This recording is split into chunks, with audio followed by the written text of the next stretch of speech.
เมนูอาหารมาเลยอาหารว่างมาเลยเคยกินปั๊บนะเฮ็ดโดยเซฟกระทะเล็กเลยนี่อืม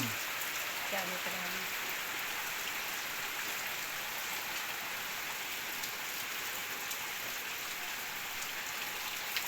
เฮ็ดเฮ็ดเมนูกินข้าวเปียกมาเนี่ยข้าวเปียกเส้นมาเนี่ยปุยจีค่ะจะปุยจีเป็นตาแซ่บบ่พี่น้องบางทีผลไก่เป็นขาเลยพี่น้องเอ้ยผลบวงมีจักอ่างกระดูกแต่ไก่เป็นขามาเนี่ยกินแบบบุฟเฟ่แน่นอนจักหน่อยมาเนี่ยบรรยากาศพ้นมันกระตกแห้งร้ายช่วงนี้บ่ได้ไปหากินพี่น้องต้มไก่อยู่ในโลกซ้ำมาเนี่ย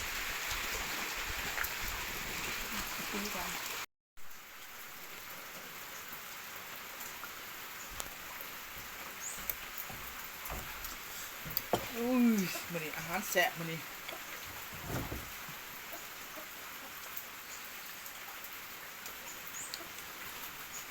เคยเบิ่งคน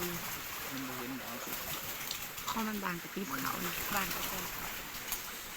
มันจะมาหมวนกับปีบกับไก่บูพี่น้อง ใส่ เอ้ยบุนี่น้ำตาลตัวนี้เพื่อใส่น้ำตาลเอาเองนะใส่น้ำตาลเอาเพชรจะใส่ได้ไหมใส่แล้วจะซีมังกรซีมังกรจมูกนั่นน้ำซีโม่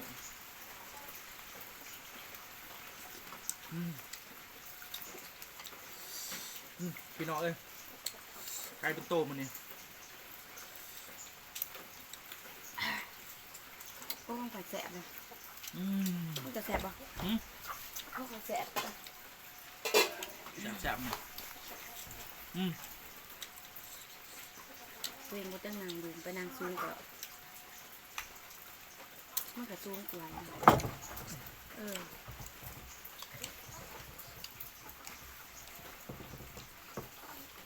หอนเนอะเอาพัดลมมาเปิดเลยนะคะตึงหอนตึงเพชรเขาแสบป่ะที่มังกรแสบได้ป่ะ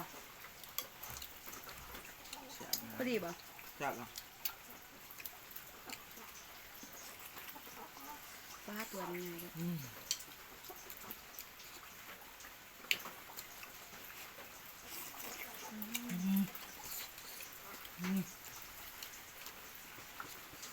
แต่เพื่อมาไก่ไฟกระดาษปีใส่กันอันนี้ไปทางไหนอย่าไปกลับไปปล่อยจำเทียนกองจะบ่เทียงนั่นแหละ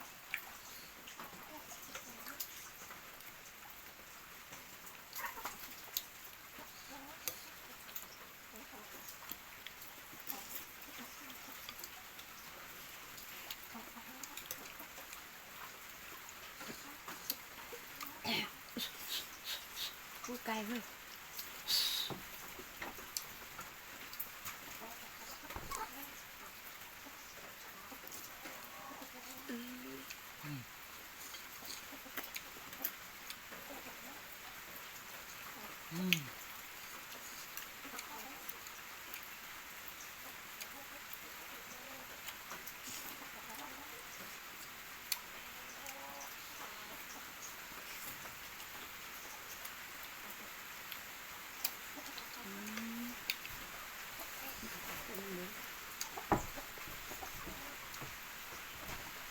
ไปด้วยปล่อยยางทีมันกับหลบนิดหน่อยบอกกันจักงงแหละเพื่อนปล่อยยางนิดหน่อย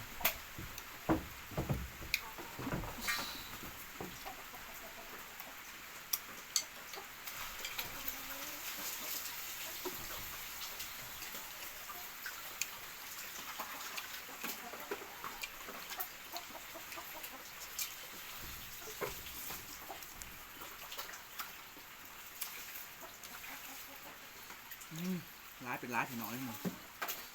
กินมัดจุบอม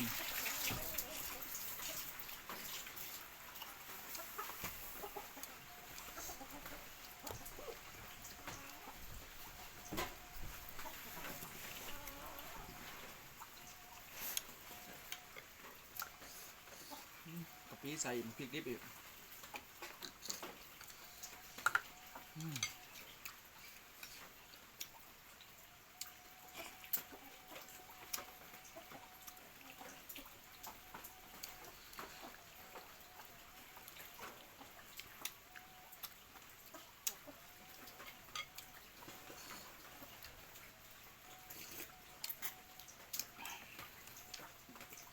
เอาน้ำตาลให้เพิ่นนะมึง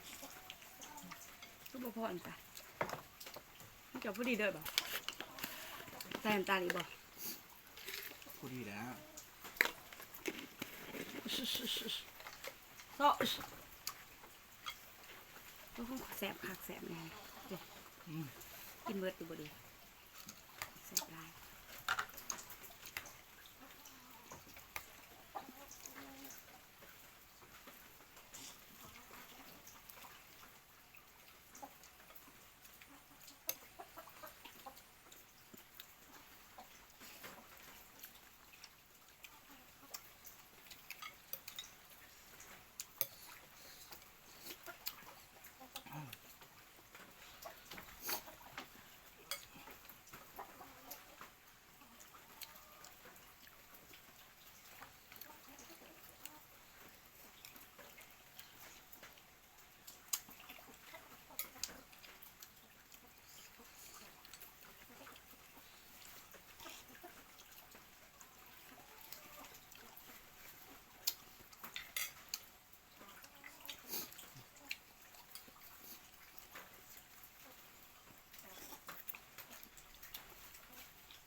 บ่กินตามบ่ล่ะ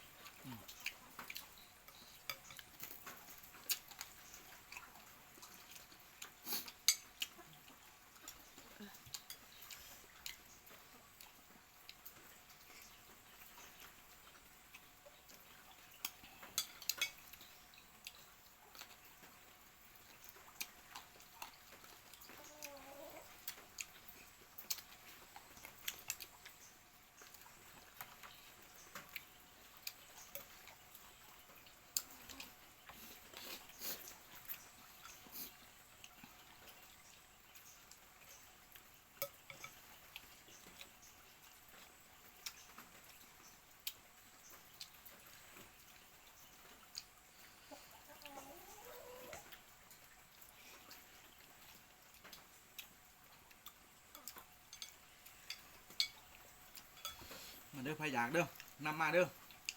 ดูซุดมันซาพี่เลื่อนชุดหมูพี่เด้อพี่น้องเลยท่านผู้ใดอยากเห็นได้กินเทือไก่มาพร้อมโหลดสักตัวหนึ่งเช็ดให้กินโหลด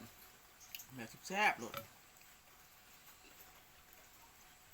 แต่ว่านึงว่าเอิ้นเข้ากินซื่อ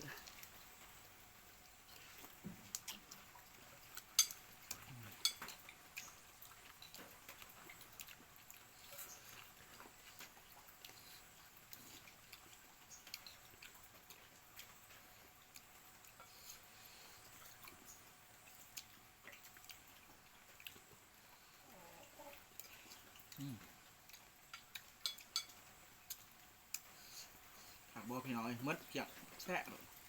แซ่บร้ายมันเนี่ย